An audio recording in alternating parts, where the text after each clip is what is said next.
All right, we are back again. We are still learning about packing glassware, and it is plates this time. So we are going to start over in that corner, not in the center, and we kind of wrap around as we go, end over end.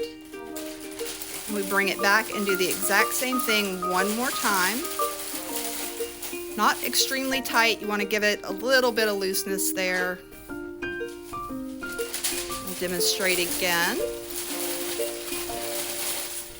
End over end, bring it back to your corner, and repeat the process.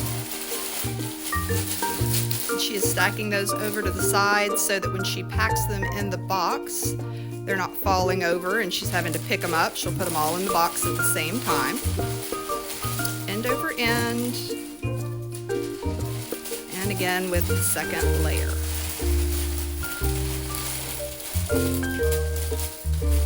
Once you have your items wrapped, they are ready to be packaged in the box. And there you go.